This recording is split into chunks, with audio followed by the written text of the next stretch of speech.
You have the best smile. You too. What's so funny? Everything. The laugh came without warning. A black waitress in a small Seoul cafe bent down to wipe a table, and a boy, no more than 7 years old, looked up at her with mischievous eyes and asked in careful English, "Why do coffee beans always look so sad?" Maya paused, charmed despite her exhaustion. "I don't know, sweetheart, why?" "Because they keep getting mugged every morning." The boy dissolved into giggles, and Maya laughed, a real, unguarded laugh that filled the quiet cafe with warmth. She didn't know that the child grinning up at her was the son of Korea's most powerful billionaire. She didn't know that his security detail was stationed outside, invisible but vigilant. She didn't know that this one moment of genuine connection would unravel her life in ways she couldn't imagine. What she noticed, too late, was the man seated 3 tables away. He sat alone in the corner of the Seoul cafe, a newspaper open but unread. His suit was dark, expensive in a way that whispered rather than shouted wealth. His posture was controlled, almost military, and his eyes, hidden behind thin-framed glasses, had not left the black waitress since she'd approached his son's table. He wasn't smiling, he wasn't frowning, he was watching. The cafe was modest by Gangnam standards, exposed brick walls, Edison bulbs, the kind of place that served $5 lattes to locals and tourists. Maya had worked here for 3 months, one of the few black faces in this polished neighborhood where wealth was measured in silence. The boy was still giggling, his gap-toothed smile innocent. But there was something unusual about him, the way he sat too straight, spoke too formally, as if politeness had been trained into his bones before joy. "That was a very good joke," Maya said, setting down complimentary cookies beside his hot chocolate. "Thank you," he replied with practiced courtesy. Then more quietly, "My tutor never laughs like you did." Something in those words made Maya's chest tighten. This child, with his expensive clothes and careful manners, was lonely. "Well, your joke was funny," she assured him. "Very clever." The boy's smile widened, and for a moment he looked like any other 7-year-old, unguarded, happy, free. That's when Maya felt it, the weight of attention, heavy, deliberate. She glanced toward the man in the corner and found him watching her with an intensity that made her skin prickle. Not leering, she knew that difference. This was assessment, as if he were calculating something, weighing variables she couldn't see, making decisions that would alter trajectories she didn't know existed. The boy followed her gaze and waved. "That's my father." The man, the powerful billionaire, gave the slightest nod. Maya returned to the counter, hands trembling. The cafe manager, Mr. Kim, appeared beside her, his face pale. "That man," he whispered in Korean. "Do you know who he is?" "Number should I?" Mr. Kim just stared with something that looked like fear and awe, and Maya understood she had just caught the attention of someone whose world, and hers, should never have intersected. The Korean billionaire stood, taller than she'd realized, with presence that altered the air pressure. As he approached the counter to pay, Mr. Kim actually bowed, deep and deferential. The man placed several bills on the counter, far more than required, and turned to leave. But at the door he paused. He looked back at Maya, his expression unreadable, and for a heartbeat their eyes locked. "You made my son smile," he said in perfect English. "That is rare, thank you." Then he was gone, the boy trailing behind with one last wave, and the cafe exhaled. Mr. Kim gripped the counter, visibly shaken. Kang Min-jun, one of the richest, most powerful men in Korea. His family controls Kang Industries, electronics, pharmaceuticals, construction. He's someone who does not come to small cafes. Maya felt the ground shift. A simple laugh, a child's joke, a moment of kindness offered without thought. And somehow, she had been noticed by a man whose attention could change lives, or destroy them. But before you judge what happens next, you need to understand why this Korean billionaire was watching her so closely. If you're drawn to stories about unexpected connections that cross impossible boundaries, hit like now. It helps these stories reach people who need them most. Maya Thompson had learned early that kindness was a currency that didn't always trade well across borders. Growing up in Atlanta's Bankhead neighborhood, her grandmother had taught her to treat everyone with dignity. You smile at folks, baby. You treat them like they matter 'cause they do. That's how you stay human. It was advice Maya carried through college at Georgia State, through her mother's cancer and crushing medical debt, through the moment she realized teaching English in South Korea paid 3 times what she could make in Atlanta. Seoul had been culture shock wrapped in neon efficiency. Some Koreans were curious and kind. Others stared at her dark skin with open fascination, sometimes touching her braids without asking. The teaching job had evaporated within 6 months due to budget cuts. Maya scrambled, patched together tutoring gigs, and landed at the café. It kept her tiny Itaewon apartment and allowed her to send money home to her mother in remission. The encounter with the mysterious father and unusual son lingered in her mind, like an unfinished melody. Her phone buzzed. A text from her roommate Jessica, another Black American expat. "Jess, girl, where are you? I ordered chicken and I'm not eating alone." At their tiny apartment, Jessica demanded details over fried chicken. "So this kid tells you a joke. His dad watches like a hawk, your manager freaks out, and the guy leaves a massive tip." Maya nodded, describing the man, the perfect suit, controlled posture, calculating eyes. Jessica grabbed her phone, typing furiously. "Kang Min-jun! OOH, Maya." She thrust her phone forward, showing a news article. It was him, standing before a corporate building. The headline mentioned billions of won. "He's not just rich, he's rich, like top 5 wealthiest people in Korea rich. His family has controlled Kang Industries for 3 generations." Maya's appetite vanished. "His wife died 5 years ago," Jessica continued, scrolling. "Cancer, the son Kang Jae-hoon is their only child. After she died, he became super reclusive." So why was he at a regular cafe? Maybe fate decided to throw a billionaire widower and a broke expat into the most dramatic Kdrama plot possible. That night, staring at the ceiling, Maya Googled Kang Min-jun's wife, a beautiful oncologist named Lee Soo-ah who'd fought cancer for 3 years. In funeral photos, young Jae-hoon clung to his father's hand, too solemn for 5 years old. Kang Min-jun stood like a statue, revealing nothing. Her phone buzzed with a text from an unknown number. "Ms. Thompson, this is Kang Min-jun. I hope you don't mind that I obtained your contact information. My son has not stopped talking about the kind waitress who laughed at his joke. He has asked if he might see you again. I would like to invite you to dinner this Saturday at 7 p.m. I understand this is unusual. If you're uncomfortable, I completely understand. Kang Min-jun." Maya stared for a full minute, heart hammering.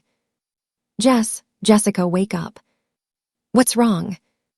Maya showed her the message. Jessica's eyes went wide. "Oh my God. Should I say yes?" "Should you, girl? Yes, obviously yes." "But it's weird." "It's fate. You're going to dinner with a billionaire and his kid." Maya thought about Jae-hoon's smile, about loneliness she'd sensed beneath polished manners, about her grandmother's advice. Treat people like they matter. She typed, "Mr. Kang, thank you for the invitation. I would be happy to have dinner with you and Jae-hoon. Saturday at 7 works perfectly. Maya Thompson." The response came instantly. "Thank you. I'll send the address tomorrow. Jae-hoon will be very pleased." As reality settled, Maya felt excitement, terror, and something she couldn't name.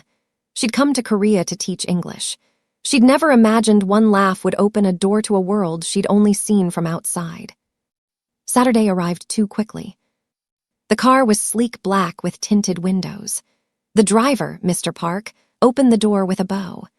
As they drove from Itaewon toward Gangnam, Seoul transformed from eclectic neighborhoods to increasingly polished areas where luxury ruled. They climbed into hills where walls hid sprawling estates. At the end of a tree-lined private road stood a house that stole Maya's breath. Modern glass and stone architecture perched on the hillside, overlooking Seoul like a jeweled carpet below. Mrs. Cho, the household manager, welcomed her. The entryway was vast, marble floors, soaring ceilings, original artwork.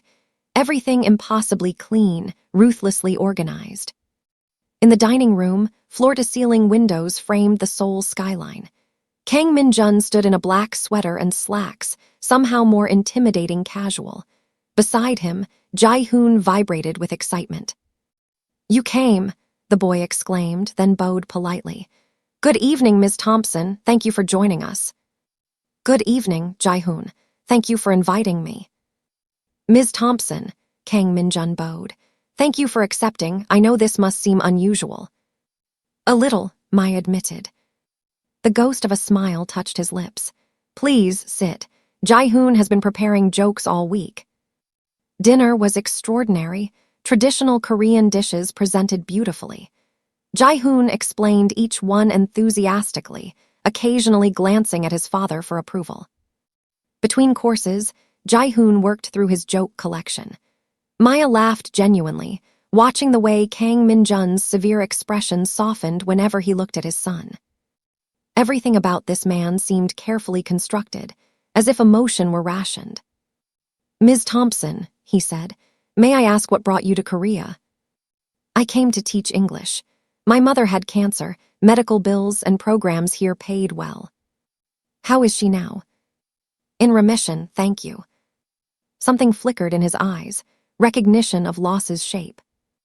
As the evening progressed, Maya noticed small things that felt off. Mrs. Cho appeared at precise intervals. Kang Min-jun's phone buzzed occasionally, glanced at with careful neutrality. Jae-hoon would pause mid-sentence, remembering some lesson about proper conversation. This wasn't just dinner, this was choreographed. "Are people mean to you?" Jae-hoon asked suddenly. "Because you look different." "Jae-hoon," his father warned quietly. "It's okay," Maya said. "Sometimes, yes, but most people are kind or curious, and how people treat you says more about them than you." Jae-hoon nodded seriously. "At my school, some kids said mean things about you." "Jae-hoon," now Kang Min-jun's voice had an edge. "It's true, after we met, I told friends about the funny Waitress, and some said father shouldn't let me talk to foreign people, especially black people. They said their parents said it's not proper." The silence was deafening. Kang Min-jun's expression went cold. "And what did you tell them?" "That they were wrong, that you were nice and that's what matters." Jae-hoon's voice grew smaller. "But I got in trouble. The teacher called father." "And I was informed," Kang Min-jun said quietly, "that it might be better if Jae-hoon didn't mention interactions with foreigners." The ugliness hung in the air. "I'm sorry," Maya said. "Don't be," he leaned forward. "Do you know what Jae-hoon said when they suggested he be more careful?" He said, "But father, you always tell me character matters more than appearance. Were you lying?" A child's logic cutting through hypocrisy. "I was not lying," Kang Min-jun continued. "But I realized I'd been passive in my principles. It's easy to hold values privately, harder to defend them publicly." "I'm a complication," Maya said, understanding washing over her. "You're a person," he corrected firmly. "Jae-hoon saw you as a person who made him laugh. When I questioned whether inviting you was wise, he looked at me like I was a stranger." "So this dinner isn't just about jokes, is it?" "No, it's about teaching my son that values I espouse must be values I live." His controlled demeanor cracked. "That if I tell him character matters more than appearance, I must demonstrate it through action." "So I'm a lesson." "You're a person," he repeated fiercely. "That's the point. You're Maya Thompson who laughed at my son's joke. The fact that others want to reduce that to prejudice, that's the problem I'm addressing." "Was I wrong to invite you?" he asked, genuinely uncertain. "Am I putting you in an uncomfortable position?" Maya looked at Jae-hoon's hopeful face, at Kang Min-jun's cracked control, at Seoul spreading below. "I don't know yet," she said honestly, "but I'd like to hear Jae-hoon's other jokes first." The boy's face lit like sunrise. And his father smiled, really smiled, unguarded and genuine. After dinner, Jae-hoon showed Maya his room, pulling her through corridors lined with family photos. Wedding pictures, baby pictures, Then photos where the mother appeared less, looked tired, until she disappeared. "That's my mother," Jae-hoon said, pointing to a portrait. "She liked jokes too." "She's beautiful," Maya said softly. "I don't remember her much, just pieces." He spoke matter-of-factly about enormous grief. "Father says forgetting doesn't mean I didn't love her." "Your father is right. But he's sad a lot. I thought if I could make him laugh like Mother did, maybe he wouldn't be so sad." Maya's throat tightened. A little boy trying to carry weight no child should carry. "Jae-hoon," she crouched to his level. "Making your father laugh is wonderful, but his sadness isn't your responsibility to fix." "But I'm all he has. And you're enough, just by being you." After Jae-hoon was in bed, Kang Min-jun led Maya to his study. He prepared tea himself, precise, practiced movements suggesting ritual performed often, alone. "Thank you for being kind to Jae-hoon," he said. "He's a special child."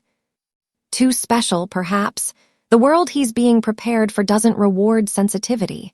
He paused. "My father raised me to take over Kang Industries. He wasn't cruel but wasn't warm. He believed emotion was weakness." "Do you believe that?" "I did once. Then my wife got sick, and all the control my father taught me was useless against that helplessness." His voice stayed steady, but grief lived underneath. "The night she died, she said, 'Min-jun, don't let them make Jae-hoon hard like they made you. Let him be soft. Promise me.'" "Did you promise?" "I did, but I don't know how to keep it while preparing him for reality." Maya set down her tea. "I grew up where being soft could hurt you. For a long time, I thought kindness and strength were opposites that I had to choose. And now? Now I think they're not opposites at all. Your son is already both. He's kind enough to worry about your sadness, strong enough to defend me to classmates. You're teaching him better than you think." Something shifted in his expression, recognition, relief. They talked for another hour about Seoul and Atlanta, expat life and wealth's loneliness, about small moments making life bearable. When the car took Maya home past midnight, Jessica demanded a full report. "Girl, you like him," Jessica said after hearing everything. "What? No. Don't even, I see it." Maya thought about Jae-hoon's jokes and Kang Min-jun's careful grief, about loneliness recognizing itself across impossible distances. "I don't know what it is yet," she admitted, "but I want to find out." At this moment, you might think Maya should be more careful, that this sounds too good to be true. Keep watching, because what happens next will challenge everything you think you know about wealth, power, and what it really means to connect across impossible distances. The invitation came 3 days later. Jae-hoon has 17 more jokes, and I would like to continue our conversation. Saturday, same time, MJ. Maya said yes. The second dinner was easier. Jae-hoon greeted her like an old friend. Kang Min-jun seemed less guarded. They ate, talked, laughed. Then, after Jae-hoon went to bed, everything changed. "There's something I need to tell you," Kang Min-jun said in his study. Maya's stomach tightened.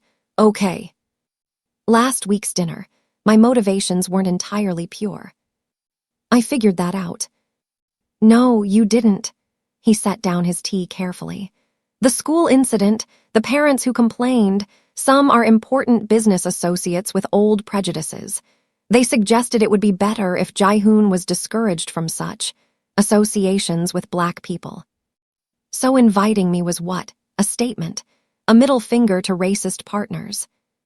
No, it was refusing to let prejudice win, but you need to understand what that means." His voice sharpened. "There will be consequences. Already there are whispers about me bringing a black American woman to my home. Some business relationships may suffer. Social doors may close." Maya stood abruptly, anger flaring. "So you want me to be your proof you're not racist, your social experiment?" "That's not." "Because I'm not a statement, Min-jun. I'm not a tool for you to prove something. I'm a person with feelings and a life." He stood too, anger breaking through. "Do you think I don't know that? Do you think I'd risk my son's standing, my business, my family's reputation if I saw you as a tool? Then what am I to you?" The question hung between them, dangerous. "You're someone who makes my son laugh," he said quietly, anger deflating into something raw. "Someone who speaks truth without cruelty. Someone who reminds me there's more to life than strategy." He paused. "Someone I want to know better despite every rational reason I shouldn't." Shouldn't. Our worlds are too different. Every time you come here, speculation grows. I've had calls from family, from board members, questioning my judgment. So why not just stop? Because my son asked if I was lying about character mattering more than appearance. Because my wife made me promise not to let them make him hard. Because he ran his hand through hair, frustrated. Because when you're here, this house feels less empty, and I'm selfish enough to want that, knowing the cost. Maya's anger wavered. "What are you asking me?" "I'm asking if you're willing to weather complications. Not for Jaehoon, not for me, but because you want to. Because you see something here worth the discomfort." "And if I say no?" "Then I understand. No hard feelings." Maya walked to the window, staring at Seoul's lights. She thought about warnings and complications. But also about Jaehoon's smile, about conversations over tea, about feeling seen. "I think it's both," she said. "Brave and probably wrong and definitely complicated, but I want to try anyway." Relief flooded his features. "You're sure?" "No, but I'm willing to be unsure together." She held his gaze. "But if I'm in your life, in Jaehoon's life, it has to be real, not performance." "It already is," he said softly. "That's what terrifies me." Over following weeks, Maya's life split into two realities.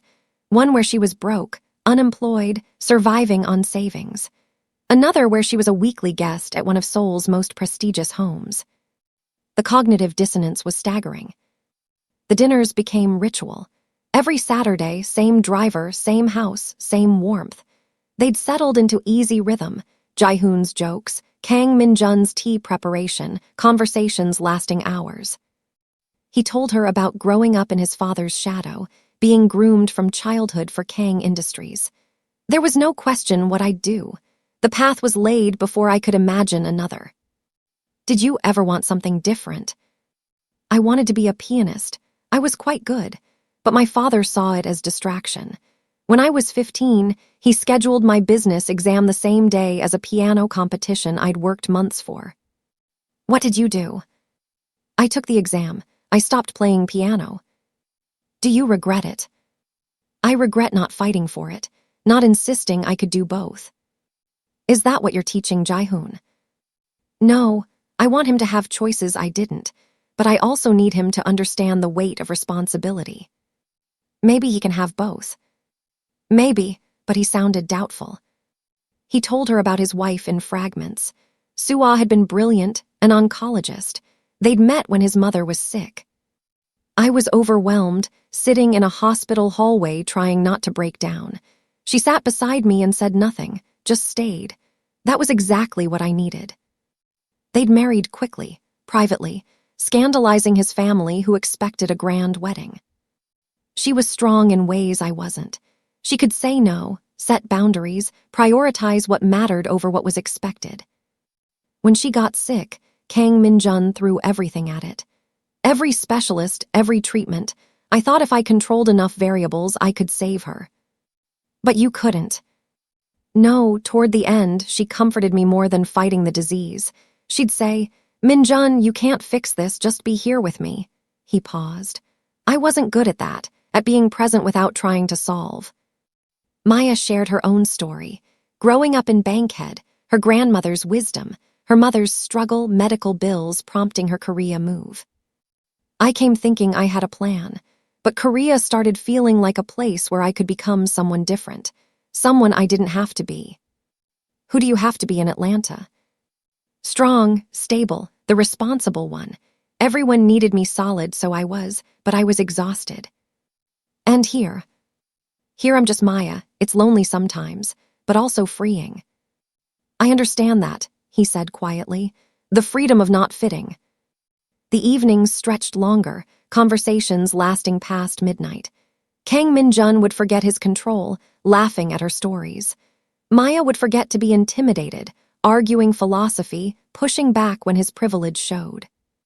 It felt real in a way that scared her, because real meant vulnerable. Real meant when this ended, and surely it would, the hurt would be genuine. But she kept coming back. The consequences arrived on a Tuesday. Her former cafe owner called.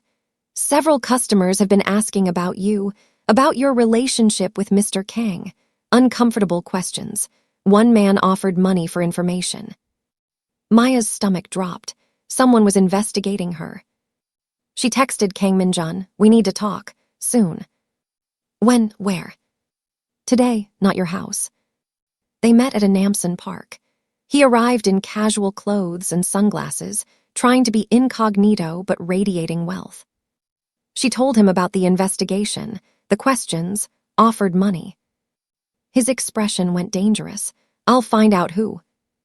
"That's not the point. I'm being investigated, questioned, turned into a scandal." "You're not a scandal." "Maybe not to you, but to whoever's asking questions, they think I am." She wrapped her arms around herself. "I knew this would be complicated, but I didn't realize it would feel so invasive." "I can increase security." "I don't want security. I want you to understand what you're asking."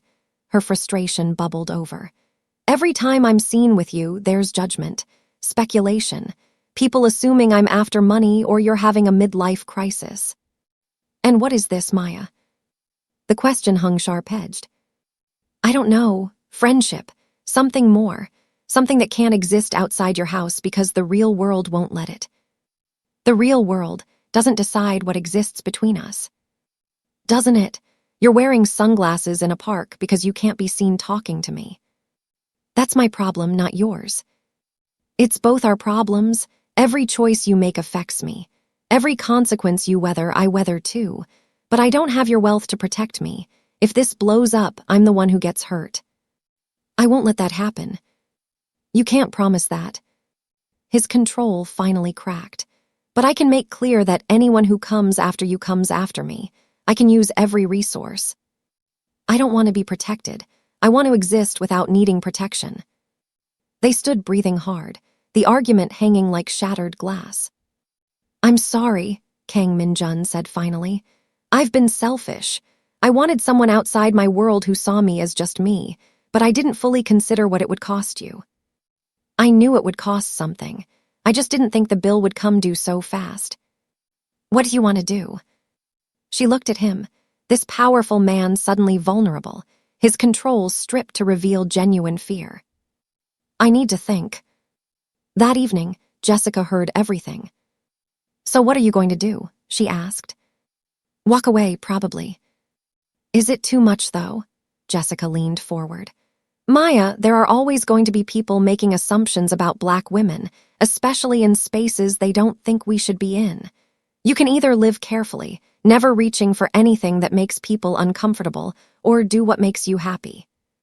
But the consequences are real, but aren't there consequences to playing it safe too, to walking away from something that makes you happy?"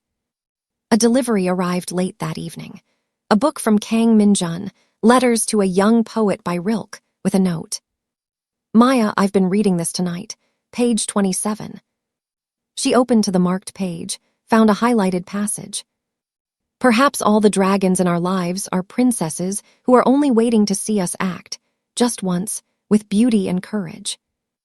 Below, in his handwriting. "I understand if you walk away, but I hope you won't, because you've taught me that connection is worth fighting for, even when it's messy and complicated. Jae-hoon asks about you constantly, and I think about you constantly. Whatever this is, I want to find out, if you're willing to be brave with me." Maya sat crying, holding the book. Being brave looked like being wrong from the outside. But maybe that was the point. She texted, "Page 27 made me cry. Saturday at 7. His response, "Saturday at 7. Thank you, Maya." The investigation intensified. Maya noticed people watching her, the same man at multiple locations. Kang Min-jun showed her tabloid articles speculating about Korea's most eligible widower and mysterious foreign woman. Photos of her, taken from distance. Headlines, "Billionaire's new obsession. Who is the American?" "This is bad," he said. These sites dig until they find something salacious. If they can't find it, they invent it. So what happens? We get ahead of it. I'll make a statement through PR. Establish you as Jaehoon's tutor, family friend. Give them a narrative before they create their own. A tutor, but I'm not. You could be. I've spoken to board members at international schools. There's a position at Seoul International Academy. Interviews Thursday. You're offering me a job. I'm opening a door. Whether you walk through is your choice. He looked serious. But these tabloids will paint whatever picture serves them. If we don't control the story, they will. The interview at Seoul International Academy happened quickly. Her education degree and Korea experience impressed them. We rarely find candidates with both credentials and real cross-cultural experience, the headmaster said. When can you start? Maya started Monday.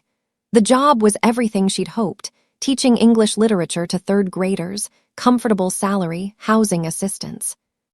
Look at you, Jessica said, helping her pack. You deserve this. Do I? Or am I only getting this because a billionaire made a call? Does it matter? Your degree is real. Your qualifications are real. He opened a door, but you walked through on merit. The statement from Kang Industries came out. Mr. Kang Min-jun has engaged Ms. Maya Thompson, an experienced educator, to provide English tutoring for his son Jaehoon. Ms. Thompson recently joined Seoul International Academy. The family appreciates privacy during this time. The tabloids weren't satisfied. They found her mother's illness, suggested she'd targeted a wealthy widower, found old photos, anything suggesting impropriety. One article called her a calculated gold digger using a child. Maya felt sick reading it. Don't look at them, Kang Min-jun advised. They don't matter. They matter to Jaehoon's social circle. They matter to everyone who sees me as an opportunist. Then we prove them wrong through action. And what is this, Min-jun? Because I'm defending something I can't name. Are we friends? Are we more? He was quiet. I don't know how to name it, but when you're here, I feel less broken. Jaehoon is happier than since his mother died. I look forward to Saturday dinners more than anything in years. That's not an answer. It's the only answer I have. He reached for her hand. I'm not good at numbing feelings, at being vulnerable, but you make me want to risk something. Risk what? Everything. My reputation. My walls. The safety of never getting close enough to be hurt again. I'm scared. So am I. What if this ends badly? What if it doesn't? He took her hand. What if we're brave enough to see where this goes? Jaehoon came home from school upset. Other kids had seen articles, been talking. They said mean things about Miss Maya, that she only wants your money, that I should be careful. Kang Min-jun pulled his son close. What do you think? I think they're wrong. Miss Maya likes me because I make her laugh. You're right, but some people make assumptions based on prejudice. Then they're stupid, Jaehoon declared. Despite rumors, Maya kept showing up. For dinner, study sessions, conversations lasting too late. Slowly, the narrative shifted. Teachers at Seoul International met Maya and saw competence, genuine love for teaching. Parents saw her patience. The grandmother made a point of being seen with Maya at a charity event, public endorsement that silenced whispers. A handwritten note arrived from a business rival. Ms. Thompson, I've watched Min-jun for 20 years. Brilliant but cold.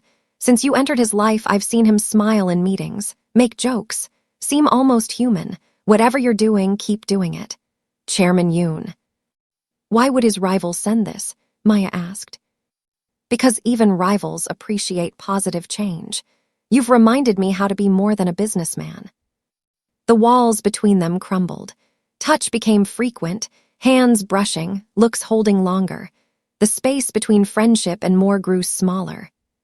One evening, alone in the study, Kang Min-jun finally closed that space. Maya, his voice rough, I need to tell you something. Okay. I'm falling in love with you. The words came like confession. I've been fighting it because it's complicated and probably unwise, but I can't fight anymore. I think about you constantly. When you're not here, this house feels empty in ways it didn't before. Maya's heart raced. Minjun, you don't have to say anything. I just needed you to know, because I can't keep pretending this is about Jaehoon or principles. This is about you and me and whatever we're becoming. I'm falling for you too, she admitted, and it terrifies me. Because of complications.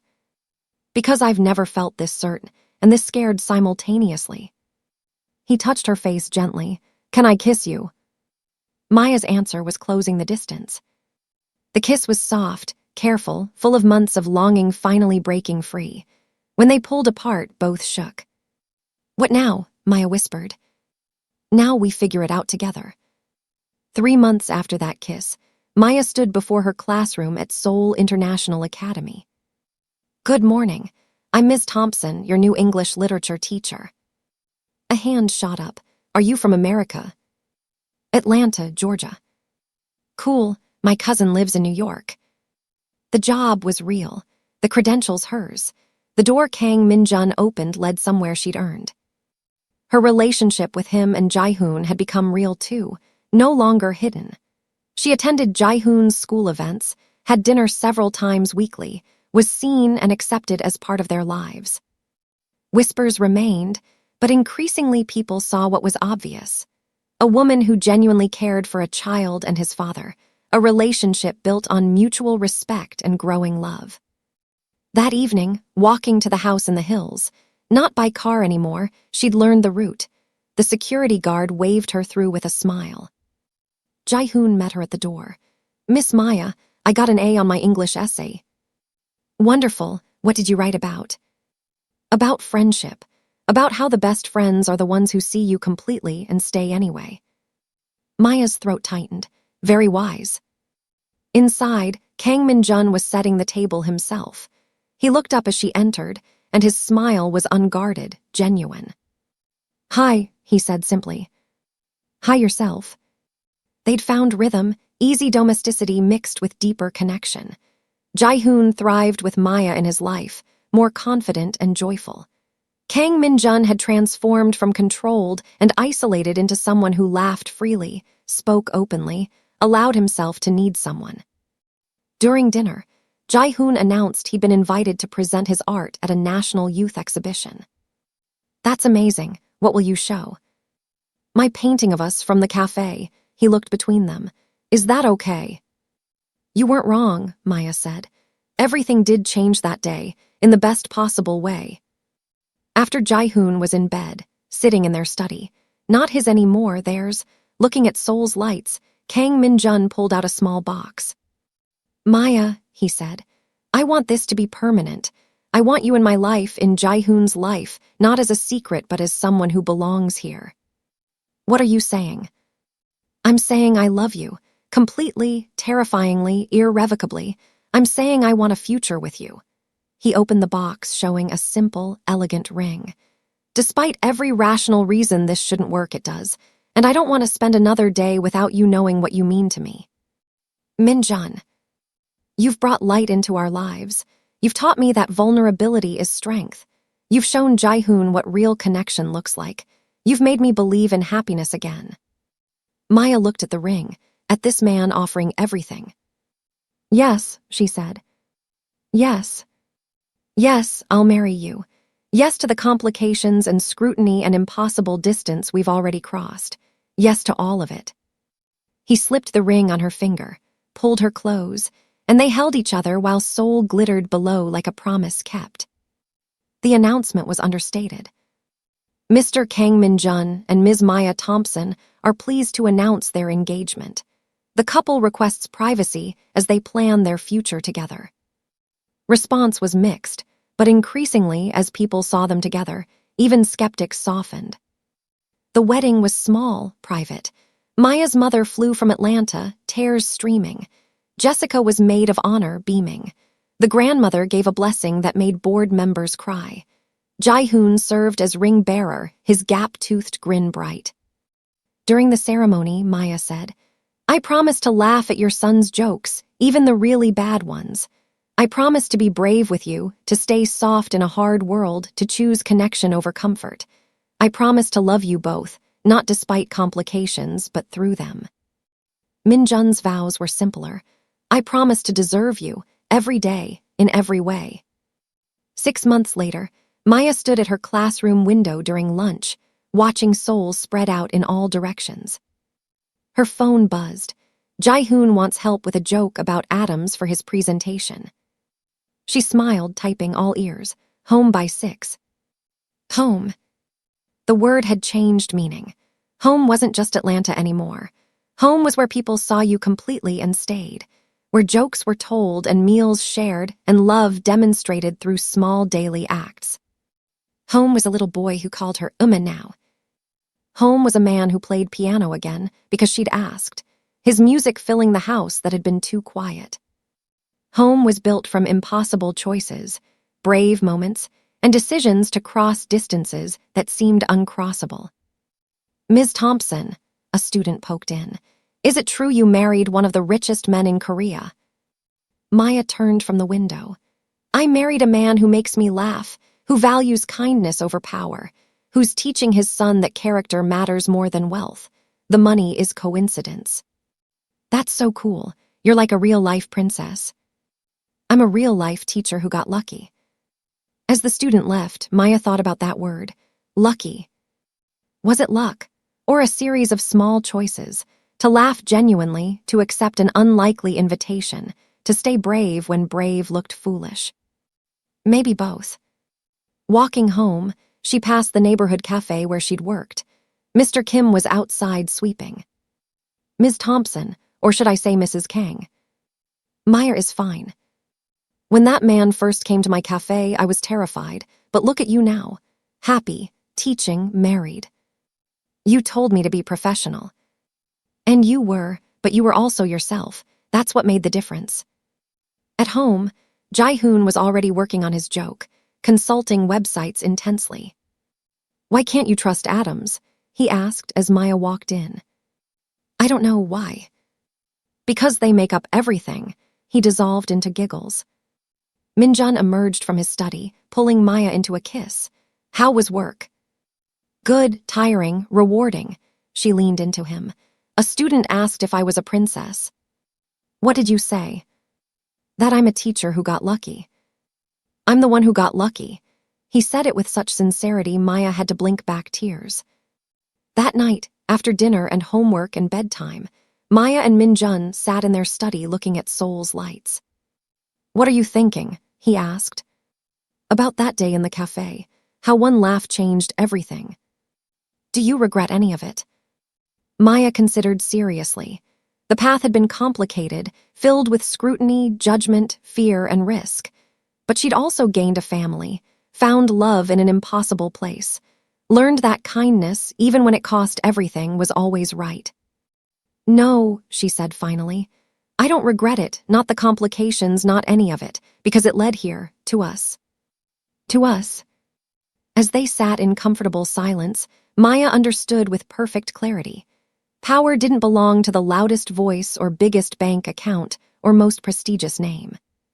Sometimes, power belonged to the person who chose kindness when it cost them everything. Sometimes it belonged to a 7-year-old who defended a stranger because character mattered. Sometimes it belonged to a man who risked his carefully constructed world for real connection. And sometimes it belonged to a waitress from Atlanta who laughed at a bad joke and accidentally started a revolution. One small act of genuine human connection in a world desperately needing more. Seoul glittered below them, millions of lights representing millions of stories, millions of people trying to find their place. Maya had found hers. Not through grand gestures or perfect plans, but through showing up, staying brave, and believing some distances were worth crossing, even when the path looked impossible. What are you smiling about? Minjun asked. Coffee beans, Maya said, and how sometimes the worst jokes lead to the best stories. He laughed, that full, unguarded laugh she'd worked so hard to earn, and pulled her close. And somewhere in Seoul, a cafe served coffee to strangers who might someday become family, if only they were brave enough to laugh at a child's joke and see where that laughter led. If this story moved you, remember, kindness costs nothing and changes everything. Be the person who laughs at children's jokes, who chooses connection over comfort, who stays soft in a hard world. The most powerful thing we possess isn't money or status. It's our ability to see each other's humanity and choose love anyway. Sometimes the best tailies begin with the simplest question. Why do coffee beans look so sad? Like this video and subscribe. More stories about courage, connection, and crossing impossible distances are coming.